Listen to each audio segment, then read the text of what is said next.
Dumb Husky and his white cat Shizun. Chapter 40. This venerable one cannot believe this. What the hell? The weapon inside ever yearning was Tianwen, or rather, a golden willow vine just like Tianwen, exactly the same in every aspect from the patterns on the vine to its form. To yearn unwittingly breaks the willow branch. Chu Wanning wore an interesting expression as he handed the willow vine over to Mo Ran, then, light gathering in his palm, called forth Tianwen. The two were mirror images of each other, not the slightest bit different. No one anticipated anything like this happening, even Mo Ran couldn't believe his eyes. As someone who had been on the receiving end of Tianwen for probably about 1,000 times in his last life, he would have never expected to receive the exact same weapon from Jiancheng Lake. What exactly is going on? Everyone's gaze turned collectively towards Gushan Shanggong. Gushan Shanggong seemed surprised as well. There are actually two wood elemental spiritual essences in the world concurrently. Xuemeng asked, "What does wood elemental spiritual essence mean anyway?" "Ah, it's like this." Gushan explained, "There were 5 elements in the world, as you all know. In cultivating a spiritual core, every person is aligned with one or two of the elements. The person most innately abundant in certain element is the spiritual essence of that element. For instance, the Wushan goddess of the past was the spiritual essence of the earth element. However, general speaking, there can only exist one spiritual essence of any particular in a single generation, and there is currently already a spiritual essence of the wood element to whom I gifted the first wood elemental weapon many years ago." His gaze landed on Chu Wanning. "When forging the 5 top-tier holy weapons, I originally planned to make only one of each element. Everything went as intended for the other 4, but the wood elemental holy weapon broke into 2 pieces inside the forge. I recognized it as the will of the heavens and so made the 2 halves of the willow vine separately into 2 weapons.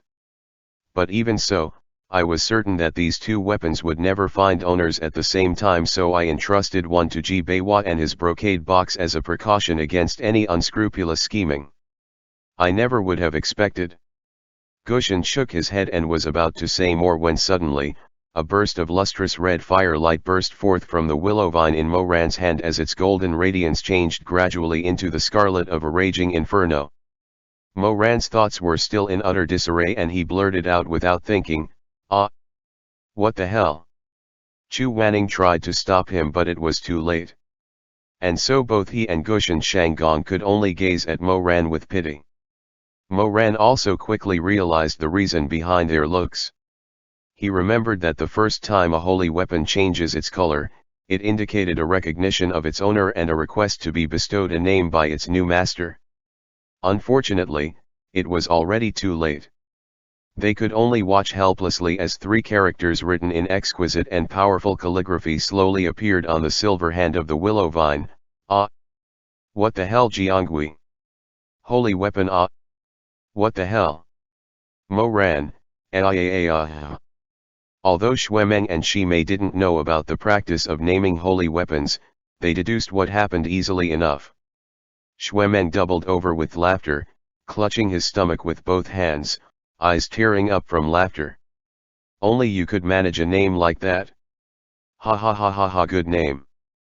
Good name. Shizun's Tianwen and you're ah! What the hell? Ah ha ha ha ha." Since Mo Ran already got a holy weapon, Xuemeng and Shimei also picked out a weapon they liked. Xuemeng chose a long sword and Shimei opted for a short flute. Neither of their weapon changed color, evidently not yet willing to submit to their new masters. But it doesn't matter. They'd figure something out later. And thus, everyone returned to the estate for the evening feast in quite a good mood. Gushan Shanggong had never brought mortals into Jinjinj Lake before. He generously invited them to stay the night before leaving and spared no effort as a host. The banquet tables were loaded with meat and wine and energetic drum beats accompanied by merrymaking. Everybody came out a bit tipsy. Afterwards, Gushan Shanggong had the chamberlain bring the guests to their rooms to rest. The guest rooms were adjacent to the holy weapons arsenal. Looking at that massive tree, Mo Ran thought of the jiangui that he had just received and couldn't help calling forth the willow vine to look it over. To yearn unwittingly breaks the willow branch. Just what did the fox spirit Ji Beiwa know? Why did he say something like that? What exactly did he meant by those words? He was a little drunk, the alcohol muddling his thoughts, but it just made no sense to him. If ever yearning wasn't broken, how did Chu Wanning open it? Of course he didn't like Chu Wanning. As for Chu Wanning being deeply in love with him, don't make him laugh. Thinking so, he looked towards his Shizun. But unexpectedly, Chu Wanning was also looking at him. Their eyes met and Mo Ran felt his heart tremble slightly as if pricked by some tiny sharp thing, along with a faint bittersweet kind of feeling. Without thinking, he was already grinning toothily at Chu Wanning, but the feeling lasted for only an instant before he was filled with regret instead. He obviously disliked Chu Wanning, but why was it that he felt so at peace, so warm when he looked at him sometimes? Chu Wanning, on the other hand, appeared impassive as always. He saw that Mo Ran had called out Jiangui, thought for a moment and also called out Tianwen. He walked toward Mo Ran. Jiangui seemed to have a bit of a temper. Sensing the approach of another strong wood elemental, it cracked with sparks of scarlet firelight, some splashing shuemeng from time to time, as if to show an aggressive competitiveness. Tianwen also seemed to have sensed the presence of another like itself.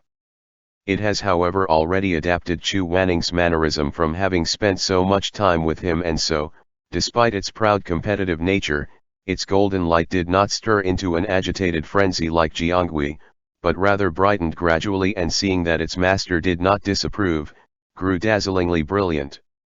As if determined to show Jiangui the steady composure with which an exceptional weapon should greet battle. Two holy weapons, originally one branch. One was fresh and inexperienced while the other was seasoned through hundreds of battles. One flared red, like an impatient and excitable youngster, still wet behind the ears, the other coursed through a golden radiance, like a proud and haughty master standing atop the tallest peak. Chu Wanning glanced at the willow vine in his hand with a quiet contemplation. Then his gaze from beneath thick, lowered lash turned to Jiangui. He said, "Mo Ran. Shizun. Take up your," embarrassed to say Jiangui what the hell, Chu Wanning paused then said, "Take up your willow vine, let's have a match." The mush in Mo Ran's brain broiled and bubbled, but he couldn't understand it. He pinched the bridge of his nose and forced a smile. "Please don't joke like that, Shizun, have mercy." Chu Wanning, "I'll let you have 3 moves. Mo Ran, "I've never used willow vine before." Chu Wanning, 10 moves. Mo Ran, "But..." Without saying another word, Chu Wanning flicked his wrist and a flash of dazzling gold cleaved directly towards him. Mo Ran, whose fear of Tianwen was already embedded deeply into his very being, immediately raised Jiangui to block. The willow vines split the skies, entwining in mid-air like a pair of dragons locked in battle, sparks of gold and scarlet flying ceaselessly with the friction. Mo Ran had never studied how to use this spiritual weapon before, but he had watched Chu Wanning's battle style for so long, and combined with his exceptional innate talent, he actually managed to defend against Chu Wanning's attack, even though it's just barely.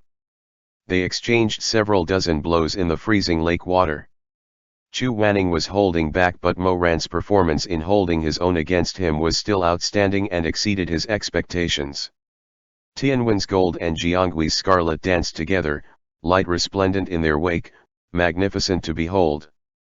The willow vines ripped through the once calm waters, stirring it to life and tearing it apart, gold and scarlet intertwining, evenly match and loath to part. Chu Wanning's gaze was one of praise, but Mo Ran, grasping for breath and utterly exhausted from the fight, didn't notice at all. Chu Wanning ordered, "Tianwen, return."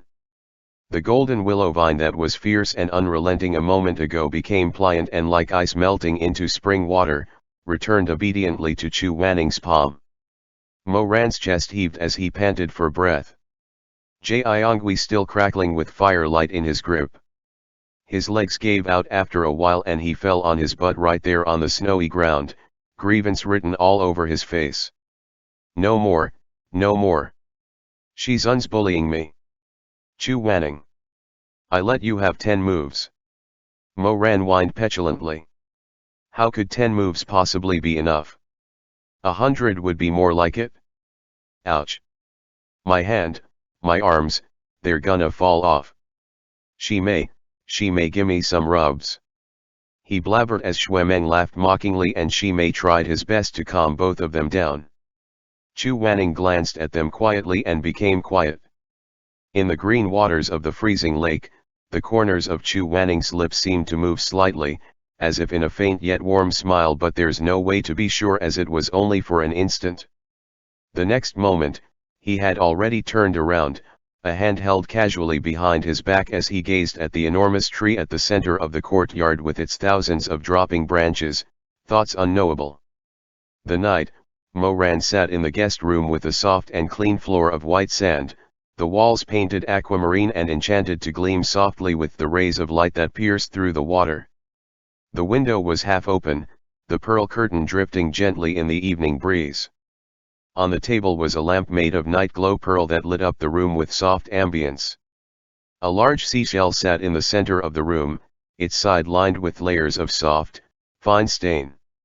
Mo Ran sank into the bed and called out Jiangui again, holding his hand and staring at it. Perhaps he was really too worn out as he fell asleep after shortly examining the weapon. Laying on Mo Ran's chest, Jiangui pulsed with a dim red light, as if following its master into slumber. Mo Ran didn't know how long he had slept for, but when he woke up, the first thing he felt was an icy chill, followed by a burst of searing pain from his wrist. He sucked in a breath and, holding his head, slowly sat up. The strange pain in his wrist grew more distinct as his consciousness returned. He was startled to discover that a gash has been cut into his wrist and already scrabbed over with congealed blood. What's going on? Where is this? Mo Ran's eyes opened wide. Sobering up, he found himself in a dark and completely unfamiliar stone room with only a small ventilation opening in the ceiling. The cold light of the lake came through that opening into the narrow space, barely a few feet wide. The ash-green stone walls were damp and slime glistened in the feeble light.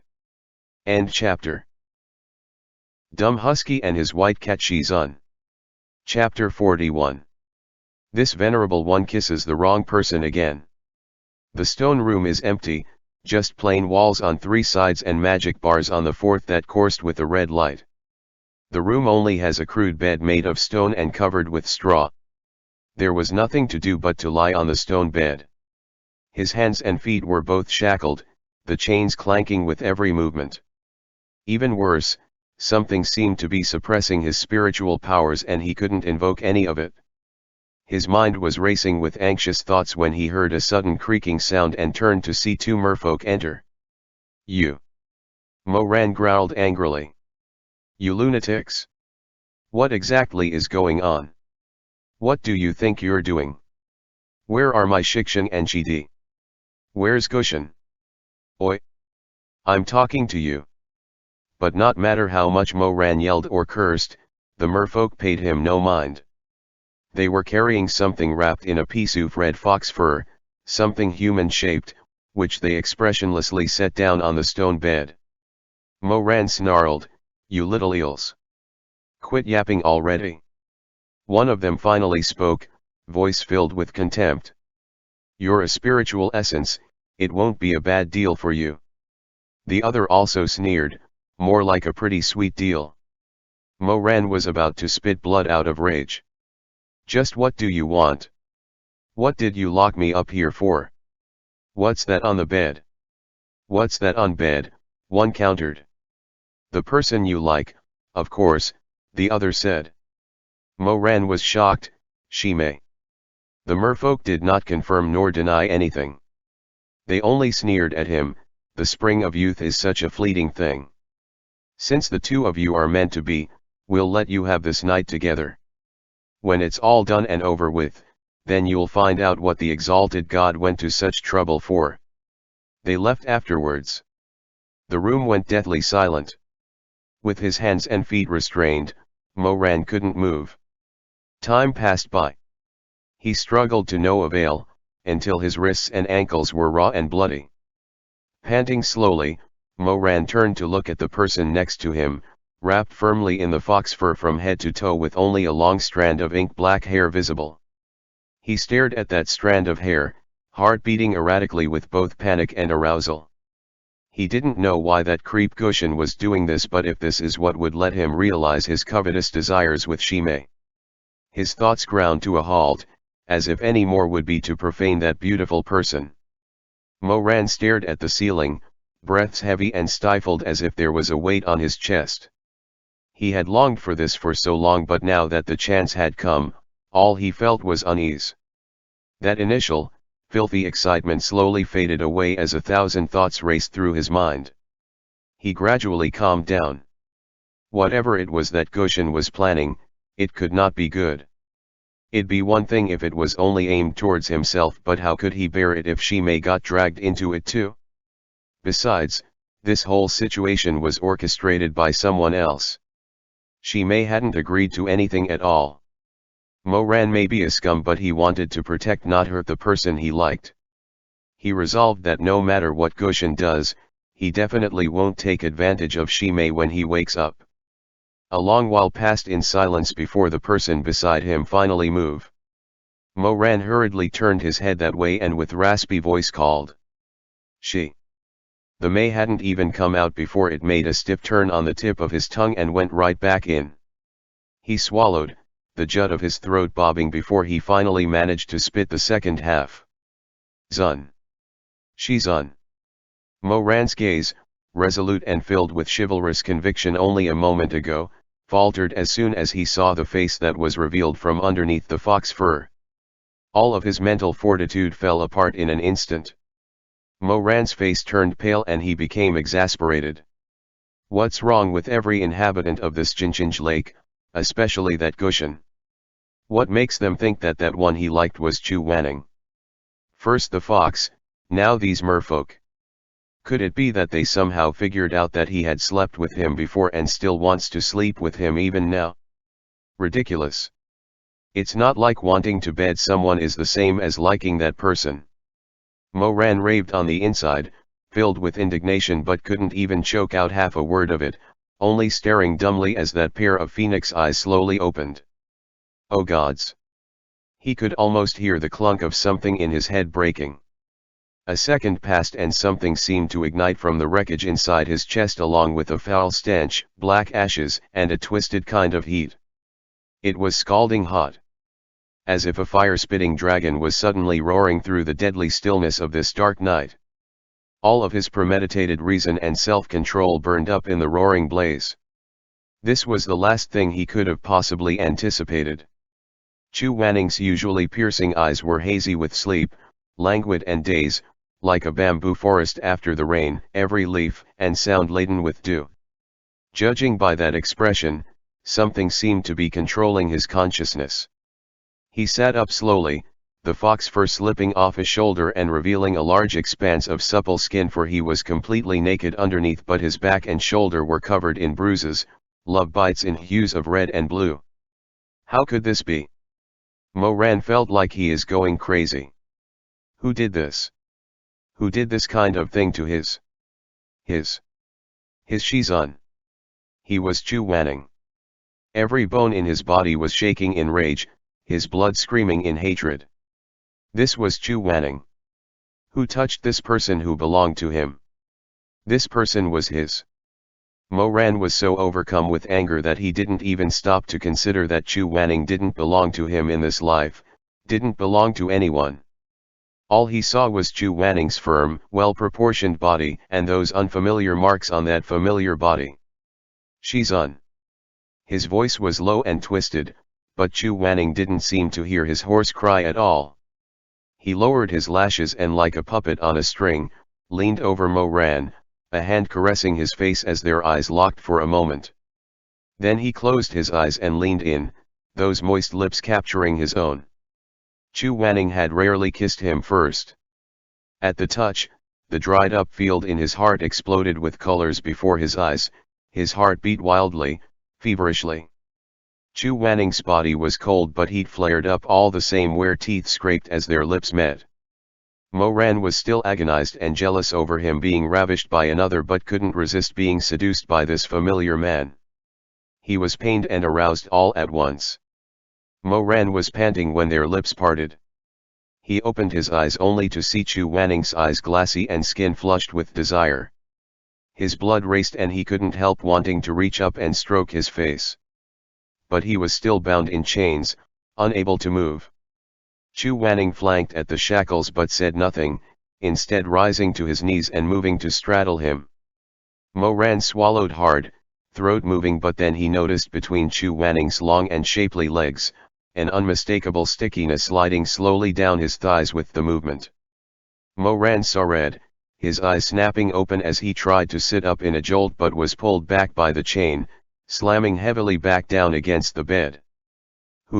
He couldn't bear it anymore, roaring like a caged beast, bereft of all reason. Who the fuck did this to you? I'll kill him. I'll kill him. He didn't care if it was Gushan Shanggong or the Heavenly Emperor himself, whether it was a god, demon, or the fucking Buddha. He was Taxian Jun. Chu Wanning was Taxian Jun's. Even if he trapped in this young body right now, deep in his bones he was still the emperor of the mortal realm. Who dared touch his Shizun? Who dared touch his person?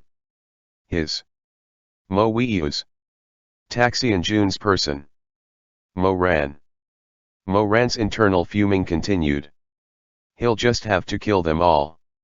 This is unforgivable. Where was Jiangui? Where did his spiritual powers go? Why couldn't he summon Jiangui? He really was about to lose it. Who dared touch Chu Wanning?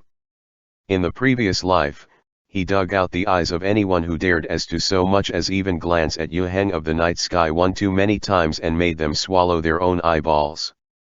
And then at night, he would hold Chu Wanning under himself and fuck him until exhaustion. But in this life, Mo Weiu. Someone is calling him persistently. The voice is so familiar. He's been hearing this voice all his life. Mo Weiu. Wake up already. Have you lost your mind? What are you doing? Mo Ran's eyes flew open. He followed the voice to see pristine white robes white as snow outside the cell, a pair of sharp eyes with worried expression, brows tense and drawn together with an aura of killing intent. It was Chu Wanning. Shizun. Mo Ran paled as he looked at the person who was in the bed with him. It was a dead monster with a human body but with the face of a fox. The thing pressed against him, that he was passionately making out with moments ago, was a literal dead thing. Mo Ran almost retched thinking he was kissing that thing while entranced by some illusion. With his face still bluish he asked, "What's happening?" Outside the cell, Chu Wanning held a cursed talisman between two fingers. Mo Ran deduced that Chu Wanning had ripped the spell talisman from the fox corpse. Chu Wanning evoked his spiritual energy and a stream of dark red blood bubbled forth from the talisman along with blood-curdling shrieks as the paper burned into ashes. When he opened his hand, the ashes slowly gathered in his palm and formed into a jet-black chess piece. He stared at it with troubled expression. "It really is Zhenlong chess formation," he muttered. He then looked up at Mo Ran, pinning him with his gaze, and asked, "What food does Shi Minging usually make for you when you're sick? Say it." Huh? Too much had happened in too short a span of time. Mo Ran's head was in complete disarray and dumbly replied, "What are you asking about that for?" Chu Wanning said harshly, "Just say it." "Wontons." Only then did Chu Wanning's expression relax slightly, but his eyebrows were still furrowed as he spoke. "Mo Ran, listen closely, that Gushan is an impostor and not the actual god of weaponry. This person is adept at illusions and knows Zhenlong chess formation, one of the 3 forbidden techniques. That's why I had to test you, in case you were an illusion, too." Mo Ran was about to cry from indignation. "Why would I be tied up if I was an illusion?" Chu Wanning replied, "I'll get you out of there right away." Nodding frantically, Mo Ran asked, "Oh yeah, Shizun, What about Shi Mei and Xue Meng? Same as you. They also succumbed to the drugs in the wine and got locked up elsewhere. Seeing Mo Ran's expression, Chu Wanning added, no need to worry, they're fine now. It's just that there was no way to tell what kind of dangers laid in wait here, so I had them wait outside. You'll be able to see them once we get out of here. As for Zhenlong chess formation, Chu Wanning did not explain further, nor did he need to. It was one of the 3 powerful and notorious forbidden techniques of the cultivation world. As its name implies, Zhenlong chess formation is a technique that used others as chess pieces, to be maneuvered at will like in a game of chess. The user typically doesn't appear in person at the battlefield but lays down a chessboard and manipulates the chess pieces from the shadows, forcing everything from the living people to the ghosts of the departed, from beasts on the land to birds in the skies to be at their beck and call. A living creature under the control of Zhenlong chess formation is loyal to the user until death, and a dead creature will do their bidding until it was completely torn. The user could control the pieces depending on their spiritual strength. Newly deceased people and beasts are the easiest to control, followed by those long dead, then live beasts. If the user had cultivated to the highest level, then the user could control living people. Very few people in the world were even capable of achieving this highest tier of Zhenlong chess formation. When Mo Ran named himself emperor, he had already perfected the technique. That year, when he faced off against Chu Wanning in a death match, he laid down a scroll of 100 feet long, chessboard of splashed ink, an army of strewn pieces.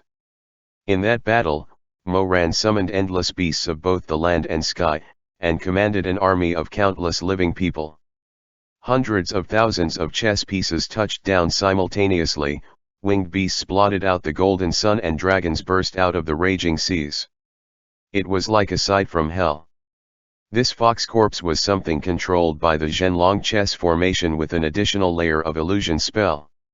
It was said that the fur of the Qingqi fox clan's earliest ancestor was divided into 49 pieces of various sized and made into magic artifacts.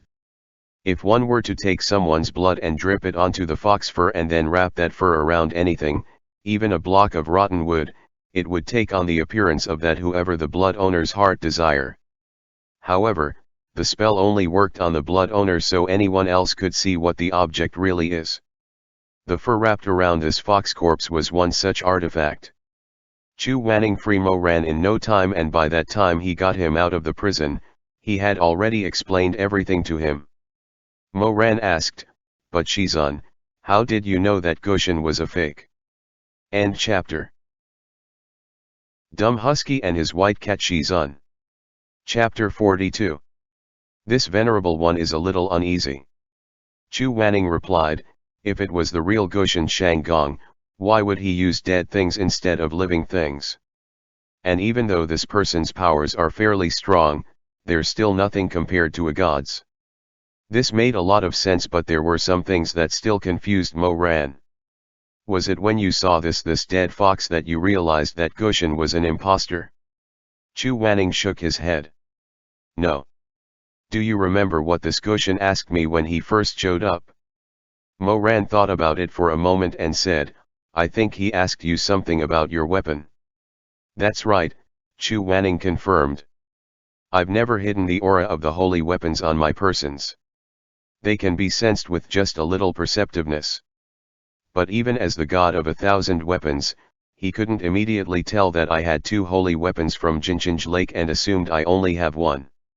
I had my suspicions then, but there wasn't a good chance to bring it up. However, I kept a close eye on things from then on. But, Mo Ran said, if he wasn't Gushin Shanggong, how could he create the holy weapons? First off, Gushin creating all the weapons is just a rumor. No one really knows why this lake has so many weapons inside it. So the holy weapons were not necessarily made by Gushin. Second, this person just let you pick whatever you wanted from the holy arsenal, but who knows if they're even his to give. Moreover, when I check Xue Meng and Shi Mei's weapons, they are fake. At this Mo Ran grew alarmed. Fake. And Chu Wanning confirmed.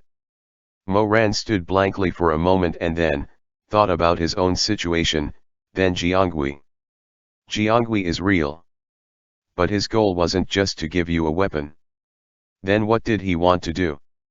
Mo Ran asked, looking in disgust at the fox corpse on the stone bed. Why would he spend all this effort to lock us up and do something as sickening as this? What does he even want out of it? You. Chu Wanning answered. Mo Ran, huh? Chu Wanning, you're only half right. Gushin didn't go through all these troubles to trap all of us, the one he specifically want is you. What does he want with me? Mo Ran laughed drily. I'm just some dumbass. Chu Wanning replied, I've never met a dumbass who could cultivate a core within a year. Mo Ran was going to continue but suddenly comprehend what he heard and drew to a halt. Did Chu Wanning just praise him? The realization made his heart beat faster as he stared at Chu Wanning with his mouth hanging open. A few moments passed before he slowly blinked. The thick face he'd always been proud of was actually blushing a little. Chu Wanning wasn't even looking at him as he continued, furthermore, Tianwen and Jiangui seemed to have something to do with that willow tree in the courtyard. I've read about it before in ancient texts. When Gushin Shanggong descended to the mortal realm, he brought 3 willow branches with him from the heavenly imperial court. But the ancient texts were incomplete. I never found out what Gushin did with those 3 branches of heavenly willow. He paused then continued, but if rumors were true, it would seem that Tianwen, Jiangui, and the old tree in the courtyard could in fact be those 3 willow branches. 2 became holy weapons and 1 was taken to the bottom of Jikan Lake, becoming the powerful guardian of Gushin's arsenal. But what does that have to do with me? Mo Ran asked. Chu Wanning shook his head. How could it not have something to do with you? You're the one who awakened Jiangui. Mo Ran sighed, like I said, seriously, what the hell? My guess is that whatever he wants in the end has to do with the willow tree in the courtyard. But that's all I can infer from what we've gathered so far. I don't know anything beyond that for now. Mo Ran though that since Chu Wanning is so smart then his conclusion is probably very close to the truth. As they considered things, they walked quickly through the gloomy underwater dungeon path. When they got through the twisting winding path, they walked along another one until finally they reached the exit. They carefully avoided the merfolk who were patrolling back and forth and escaped. The exit of the dark underground cell was right in the courtyard where the giant willow was. When they surfaced, the scene before Mo Ran's eyes shocked him. There were 4 coffins placed in front of the giant willow tree. One of them empty. Lying in the other 3 were Chu Wanning, Shi Mei, and Xue Meng. Mo Ran paled and yelled, what the hell is this? Those were corpse sacrificing coffins, Chu Wanning said. You see the vine wrapped around the edge of the coffin? The other end of it is linked to the giant willow. The fake Gushin only need you so after he drugged us, he had the merfolk take you to the cell and put the 3 of us in these coffins. Using the corpse sacrificing coffins, he can transfer the entire lifetime's worth of cultivation from the people inside to the willow tree. It's similar to extracting blood. Seeing Mo Ran's grim expression, Chu Wanning continued, don't worry, Shi Mei and Xue Meng are unharmed. I pretended to be unconscious and waited for an opportunity to dispatch the 3 merfolks guarding the coffins. The 3 people you see in front of you are actually the bodies of those demons.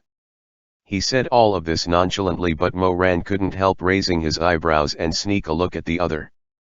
How high is the cultivation of the merfolk in Jinchinj Lake? Chu Wanning's so-called waiting for an opportunity to dispatch meant that he would have had to take care of all 3 of them in a single blow without making a sound. Just how skilled is this person?